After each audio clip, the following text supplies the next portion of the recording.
જય મુરલીધર મિત્રો, જય દ્વારકાધીશ. મજામાં બધાય કેમ છે? જો અત્યારે આપણે વિઝિટ લેવા માટે અત્યારે આવ્યા છીએ અહીંયા.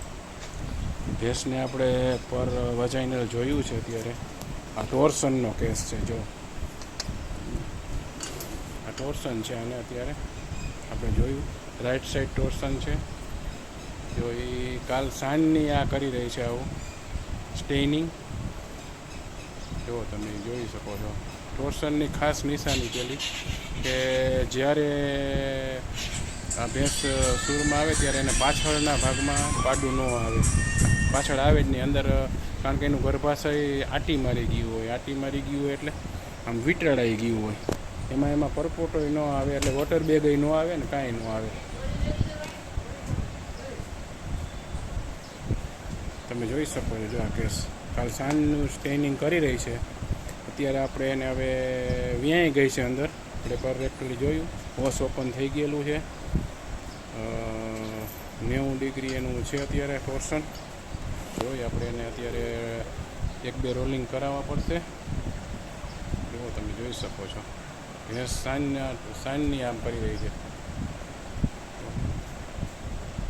આમાં જો ગમે તે ડૉક્ટર આવીને પટલું કરી જાય તો ભેંસની આખી ઓલી થઈ જાય. હવે રોલિંગ કરાવશું આપણે હમણાં માણસો ભેગા કરી. કે તમે જોઈ શકો છો ભેંસને આ પ્રકારનો કેસ તમારે હોય. જો ક્યારે ભેંસ વ્યાતી હોય તો આ પૂરમાં આવે ત્યારે જો કોઈ પરપોટો ન આવે તો 4 થી 5 કલાક એની વાત જોવાની હોય. પછી ખાસ કરીને આ પ્રકારનું કરવું જોઈએ. ડૉક્ટર બોલાવીને જોડાવી લેવું જોઈએ. તમે જોઈ શકો છો આ ટ્રેનિંગ કરે છે, પણ પાછળ એનું જે પાડું આવવું જોઈએ આવે નહીં એની નિશાની ટોર્સનની. ટોર્સન એટલે ગર્ભાશયમાં આટી પડી જવાનું. જે કોઈ ઘોડાને પડી જવાથી થાય, અથવા તો પાણીમાં ગોથા મારવાથી થાય, અથવા તો ભેંસને એવી ટેવ હોય એક પડખેથી બેઠા બેઠા બીજા પડખે વહી જતી હોય ને તો પણ આ પ્રકારનો થઈ જતું હોય. અને ખાસ કરીને આ પ્રકારનો કેસ હોય એમાં જાનવર વિયાવ ઉપર આવે ત્યારે મોસ્ટલી ડાયરિયા એટલે કે છેરણ થતું હોય. પણ આમાં એકદમ કઠણ પોદરો આવે, પ્લસ એ છે ને દબાઈને આવે, અથવા તો હાવ આવે જ નહીં. એ પ્રકારનું આમાં એના સિમ્ટમ હોય ને જોવા મળે. જોઈ શકો છો. હવે આપણે આને રોલિંગ કરી પછી કરશું. ઇઝી છે કેસ, કોઈ બહુ નથી. ટાઈમ ટુ ટાઈમ થાય તો અગર આમાં જાનવર ફેલ થવાના ચાન્સ પણ વધી જતા હોય છે. Thank you for watching. જો આફ્ટર રોલિંગ ભેંસને ટોર્સન રિલીવ થઈ ગયું, પ્લસ ડિલિવરી પણ થઈ ગઈ, પાડું પણ સરસ વ્યવસ્થિત આવી ગયું, ફિટસમાં કાંઈ પ્રોબ્લેમ નથી, સરસ મજાની ડિલિવરી થઈ ગઈ છે અત્યારે. તો આ પ્રકારનો કેસ જો હોય તો તમારે આ રીતે બધું રોલિંગને એવું કરાવવું પડે. જે આપણે કરાવેલામાં એક જ રોલમાં એ થઈ ગઈ છે ભેંસને ક્લિયર.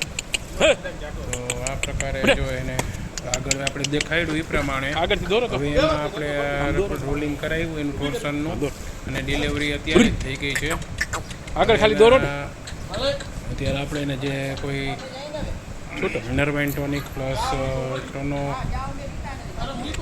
ઇન્જેક્શન આપશું, પ્લસ ઓરલ કેલ્શિયમ અત્યારે જેલ ટાઈપ એ પણ આપશું, પ્લસ યુટ્રાઇન ક્લિન્ઝર માટે અત્યારે આપણે એને દવા આપશું, જેથી કરીને પ્લેસેન્ટા રિમૂવ થવામાં કોઈ તકલીફ ન પડે. એટલે આ પ્રકારનું અત્યારે આપણે વિઝિટ કરેલી છે. થેન્ક યુ મિત્રો.